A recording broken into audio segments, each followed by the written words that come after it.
अब यहाँ पर सबसे बड़ा सवाल, महत्वपूर्ण सवाल ये है कि आखिर में ये जो हिट लिया है गवर्नमेंट ने, उसका राजस्व पर कितना नुकसान होगा और इसको कैसे कंपनसेट किया जाएगा, कैसे होगा ये नुकसान, ये समझना चाहेंगे सर आपसे। विपुल जी, चर्चा कल बार बार ये सवाल पूछा गया सरकार से कि रेवेन्यू लॉसेस कितने होंगे। अलग अलग तरीके के से यह माना जा रहा है कि करीब 70,000 से 1.8 लाख करोड़ रुपए के आसपास के लॉसेस होंगे। अभी जो लॉसेस कैलकुलेट करके कल बताए गए थे वो एनुअलाइज नहीं थे, क्योंकि अगले महीने से 22 सितंबर से लागू हो रहा है, तो वो लिए गए ये 70,000 से। लेकिन यहाँ ये आंकड़ा थोड़ा मोटा मोटा है, बहुत ग्रैनुलर नहीं। उसकी दो बड़ी वजह हैं। एक तो वजह यह है कि हमेशा जब भी टैक्स में कमी की जाती है तो बायोंसी की उम्मीद की जाती है कि अगर मान लीजिए शैम्पू पर, पेस्ट पर, टूथपेस्ट वगैरह पर टैक्स कम हुआ है तो इनकी मांग ज़्यादा बढ़ेगी, तो मांग बढ़ने से रेवेन्यू बायंसी आती है, ज़्यादा खपत होती तो ज़्यादा खपत से ज़्यादा रेवेन्यू जनरेट होता। एक चीज़ ये, तो इसलिए कहना मुश्किल है कि इतना ही होगा या इससे कम ज़्यादा हो सकता है। दूसरा है कि इनपुट टैक्स क्रेडिट के जरिए जो स्ट्रक्चर बदला, जिस पर हम आगे बात करेंगे, इसके बाद बदलेगा, उसका कितना असर होगा। लेकिन हाँ, यह फैसला, इस फैसले में राज्यों के लिए कोई कंपेंसेशन पैकेज शामिल नहीं था। राज्यों ने बाहर निकलकर कुछ बातें भी कहीं, तमाम राज्यों के मुख्य वित्त मंत्रियों की तरफ से कोई प्रतिक्रिया भी नहीं आई। बैठक में सहमति बना ली गई और इसे लागू कर लिया गया। रेवेन्यू लॉसेस हैं, लेकिन अगर आप पूरे जीएसटी के ढांचे को करीब से समझने की कोशिश करें तो आपको दिखाई देगा कि जो हाई रेवेन्यू वाले प्रोडक्ट सर्विसेज थे, वहां पर सरकार ने अपना हाथ पीछे रोक लिया है। जैसा हम आपको पिछली बार अर्थ में बता भी चुके थे कि सरकार के रेवेन्यू में ऑटोमोबाइल का सबसे बड़ा हिस्सा है जीएसटी में, करीब 36 से 37% रेवेन्यू इससे आता है। तो वहां जो महंगी कारें हैं, जो मझोली कारें हैं, जिन पर सबसे ज़्यादा टैक्स आता है, वहां टैक्स को में कोई बड़ी रियायत नहीं दी गई। लेकिन फिर भी 70,000 से 1,80,000 करोड़ रुपए तक की एक बड़ी रेंज है। इतना नुकसान राजस्व के लिए हो सकता है, राज्यों पर ज़्यादा बोझ होगा, और राज्य उसके लिए क्या मांगेंगे या केंद्र सरकार क्या देगी, हमें देखना होगा। जी सर, लेकिन वही मेरा जो आपने लास्ट में बोला ना, वही सवाल था मेरा कि अब क्या कहीं कमाने की व्यवस्था भी की गई है? इसके अलावा और क्या तरीके हो सकते हैं सरकार के पास रेवेन्यू और बढ़ाने के? देखिए, तुरंत चूंकि अच्छी सुर्खियां बने, तो सरकार ने कोई नई व्यवस्था नहीं की इसके भीतर कि नया सेस लगाया जाए, सेस भी अगले साल से खत्म हो रहा है। ये सब चीजें बाद में आएंगी। शायद कुछ सेस लाने की कोशिश की जाएगी, एक ग्रीन एनर्जी सेस की बात चल रही है, एक फ्यूल से रिलेटेड सेस की बात चल रही है। ये चीजें बाद में लाई जाएंगी, जिनकी जब ये जीएसटी का स्ट्रक्चर लागू हो जाएगा। दूसरा है कि राज्यों के लिए या तो केंद्र सरकार अनुदान देगी या फिर वित्त आयोग, जैसा मुझे सूत्रों ने बताया कि चूंकि वित्त आयोग की चर्चाएं चल रही हैं और फाइनेंस कमीशन की रिपोर्ट आनी है, तो इस लॉस को फाइनेंस कमीशन की ग्रांट्स के जरिए कवर करने की कोशिश की जाएगी, ऐसे संकेत दिए गए हैं।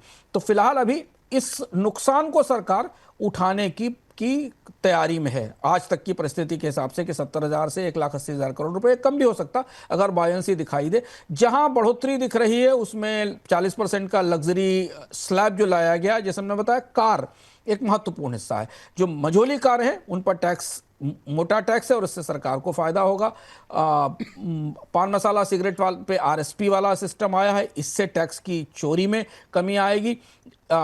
कोल पर टैक्स बढ़ा दिया गया है, एक बड़ी कमोडिटी है, काफ़ी इस्तेमाल होती है, उसका भी फायदा मिलेगा।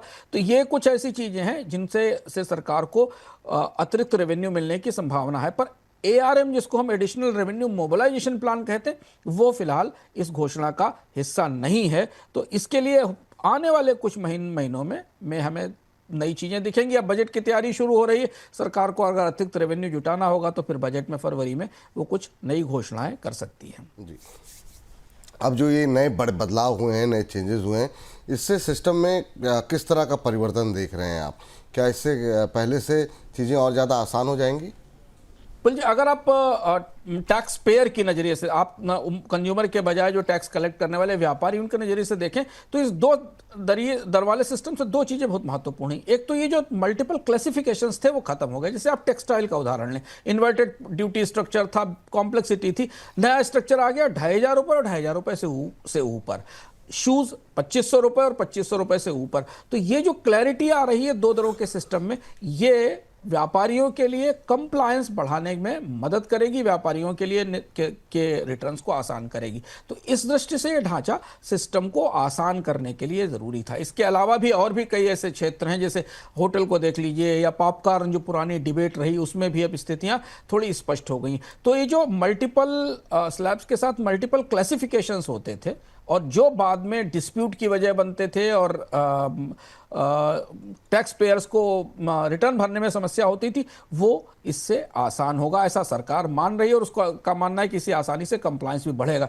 हालांकि कंप्लायंस बेहद बड़ी चुनौती है जीएसटी में। जीएसटी की चोरी, फ्रॉड, शेल कंपनियां बनाना और ये सारी चीज़ें बनी हुई हैं, और ये इन्होंने जीएसटी के सिस्टम को पिछले 3-4 साल में काफ़ी परेशान किया है। पर ये दो दलों का सिस्टम चीज़ों को थोड़ा आसान, क्लासिफिकेशन के स्तर से आसान करेगा। जी। अब सर, लेकिन अब सबसे महत्वपूर्ण सवाल, क्योंकि उससे हमारा भी कामकाज जुड़ा हुआ है, बाजार में इतनी अच्छी प्रतिक्रिया क्यों नहीं रही? जो भी शुरुआती तूफानी रैली रही, और हम लोग तो सोच रहे थे शायद 25,000 क्रॉस करे, लेकिन वहाँ बाजार टिक नहीं पाया। और इसका आप मार्जिन्स, कंपनियों के मार्जिन्स पर क्या असर देख रहे हैं, ये जो नया परिवर्तन हुआ है उससे?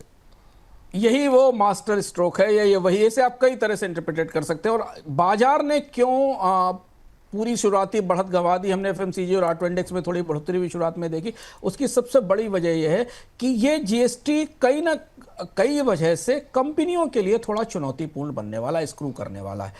जो मार्जिन्स का हिसाब है ना कंपनियों का, वो इसके साथ बिगड़ रहा है। अलग अलग सेक्टर के हिसाब से आप देखें तो एफएमसीजी सेक्टर के लिए मार्जिन सकारात्मक है, लेकिन 0% वाले जो उत्पाद हैं उनमें आईटीसी की उपलब्धता नहीं है, और इसलिए मार्जिन्स पर दबाव रहेगा। दिक्कत यहां कंपनियों के लिए होगी कि अगर वो अपने प्रोडक्ट्स की में टैक्स की कटौती पास ऑन करती हैं और उन्हें लिए गए कच्चे माल पर कोई आईटीसी नहीं मिलता, इनपुट टैक्स क्रेडिट नहीं मिलता है, तो उन्हें उनके मार्जिन्स डबल प्रेशर में होंगे, और तब उन्हें ये बढ़ोतरी का पास ऑन रोकना पड़ेगा। जैसे ऑटो सेक्टर सस्ते वाहनों के लिए सकारात्मक है, लग्जरी के लिए मार्जिन्स पर प्रेशर रहेगा, कीमतें भी कम करनी पड़ेंगी, कमाई भी नहीं होगी। टेक्सटाइल के लिए मिला जुला असर रहेगा। सीमेंट के लिए काफ़ी सकारात्मक है, क्योंकि इनके लिए काफ़ी फायदा होगा। अब यहाँ देखना यह है कि जिस तरह से रियल एस्टेट को अगर आप देखें, हमने इसमें चार्ट दिया है कि बदलाव के बाद मार्जिन पर कितना असर पड़ेगा।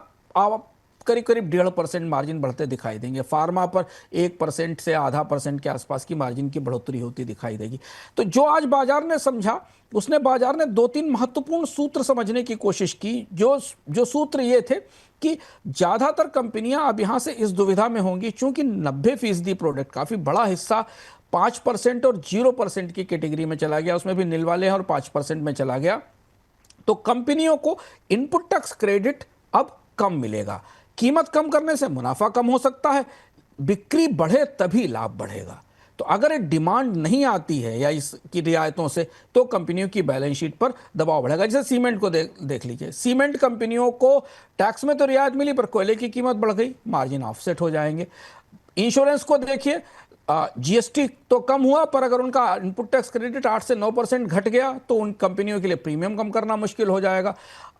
लग्जरी सामानों पर तो टैक्स बढ़ाए तो उनकी डिमांड कम हो सकती है। तो ये जो उलझन आज बाजार की हमने करीब से देखी पूरे दिन, अगर आप अलग अलग कंपनियों के नतीजे देखें, उनके बाजार हिस्से को देखें, और एक बार उनकी पिछली बैलेंस शीट देखा है, पिछले तीन महीने के नतीजों को देख लें, तो आपको दिखाई देगा कि कंपनियों के मार्जिन्स तो पहले से ही प्रेशर में थे। अब यहाँ इस स्थिति में अगर उन पर सरकार ने सख्ती से ये सारी रियायतें पास ऑन करने के लिए कहा, तो उनकी बैलेंस शीट्स पर असर पड़ेगा, नकारात्मक असर पड़ेगा, क्योंकि उनके इनपुट टैक्स क्रेडिट के ढांचे में भी बदलाव हो रहा है। और शायद मेरी वजह से यही वजह थी कि बाजार ने शुरुआती तो उत्साह दिखाया, फिर जैसे जैसे उसको जीएसटी के रेट समझना शुरू हुए और कंपनियों के स्तर पर एनालिसिस शुरू हुई, उन्हें समझ में आया कि मार्जिन गड़बड़ाएंगे। तो अब इस चीज़ पर उम्मीद कायम है कि मांग आए, डिमांड आए, कि अगर 100 साबुन के पीस बिकते हैं और इस रियायत के बाद 200 बिकने लगे, 500 बिकने लगे, तो कंपनियों को उस बॉयंसी का, मांग में बढ़ोतरी का फायदा होगा। सर, सबसे बड़ा ट्रिगर हाल फिलहाल के लिए अब यही था, जीएसटी में कटौती, जो जब से 15 अगस्त की बात हुई, प्राइम मिनिस्टर ने बोला। अब इस पर भी अगर क्वेश्चन मार्क अगर दिखाई दे रहा है, या फिर मार्जिन्स को लेकर सवाल उठ रहे हैं, तो फिर अब नया ट्रिगर कहाँ से तलाशेगा बाजार? क्योंकि ये एक ऐसा पॉइंट था कि यहाँ से हो सकता है कुछ सेंटीमेंट पॉजिटिव होता हुआ दिखाई दे। आरबीआई रेट कट हो गया, जीडीपी के नंबर्स देख लिए, बाजार में वो कॉन्फिडेंस नहीं दिखाई दिया। यहाँ पर भी अगर नहीं दिखा, तो फिर आगे क्या? देखिए विपुल जी, इसको एक तरह से और समझ सकते हैं, जो मैंने से समझने की कोशिश की। इनपुट टैक्स क्रेडिट से कंपनियों को बहुत फायदा हुआ था, और अगर आप जीएसटी के आने के बाद कंपनियों के मुनाफे देखें, उनकी बचतें देखें, तो काफ़ी बढ़ी, क्योंकि उनकी जो कच्चे माल की लागत थी उसमें जो टैक्स पे करते थे उसे उन्होंने वापसी की। सरकार ने कहीं ना कहीं इस ढांचे में अधिकांश उत्पादों को कम टैक्स के रेट के में खिसका दिया, जीरो में खिसका दिया, और इसका असर कंपनियों की बैलेंस शीट पर जरूर दिखाई देगा, और कंपनियां इस बात को महसूस कर रही हैं। अब ट्रिगर की दृष्टि से देखें आप, तो एक ट्रिगर और बचता है, पे कमीशन। अगर आप इस साल आए सारे ट्रिगर्स को एक सीरीज में रखें तो इनकम टैक्स की रियायत, बाजार पर असर नहीं हुआ। आरबीआई की repo rate cut, record repo rate cut, बाजार पर असर नहीं हुआ। जीडीपी के आंकड़े तो आंकड़े थे, उनसे तो सेंटीमेंट ही बन सकता था, डिमांड पर कोई असर नहीं हुआ, और जीएसटी की कटौती हो गई। अब यहां से ये जो तीन सबसे बड़े और इसके बाद खर्चा बढ़ाने के लिए एक नई चीज आ रही है, जो कि पे कमीशन है। ये इससे ज्यादा सरकार के पास फायर पावर मौजूद नहीं थी। इसके बाद भी अगर बाजार में डिमांड नहीं निकलती है तो फिर स्थितियां थोड़ी सरकार के लिए जटिल और चुनौतीपूर्ण हो जाएंगी, क्योंकि इसमें राजस्व का नुकसान भी होने वाला है। ये रियायतें पास ऑन करने में कंपनियों को दिक्कत होगी और कितनी पास ऑन करेंगी हमें देखना होगा। लेकिन अगर इसके बाद भी डिमांड नहीं आती है तो फिर हमें मानना पड़ेगा कि लोगों की परचेजिंग पावर नहीं है। अभी हमें मान के चल रहे हैं इस पूरी रियायत से, बाजार मान रहा था, विपुल जी आप और हम सारे लोग मान रहे थे कि अगर सरकार जीएसटी घटा दे तो लोग झोला उठाकर खरीदने निकल पड़ेंगे। कल से ही कारों की बुकिंग शुरू हो जाएगी, कल से ही लोग ज़्यादा सामान खरीदने लगेंगे। 3 महीने इस उम्मीद को परखने के लिए पर्याप्त हैं। फेस्टिव सीजन आपके सामने आ रहा है, हमें देखना होगा कि कंपनियां फ्रिज पर, टीवी पर, कारों पर कितने डिस्काउंट ऑफर करती हैं और उसके बदले कैसी बुकिंग आती है। तो 3 महीने बेहद क्रूशियल हैं। अगर ऐसा नहीं होता है तो फिर ये रणनीति सरकारी बजट के हिसाब से भी थोड़ा मुश्किल में पड़ती दिखाई देगी।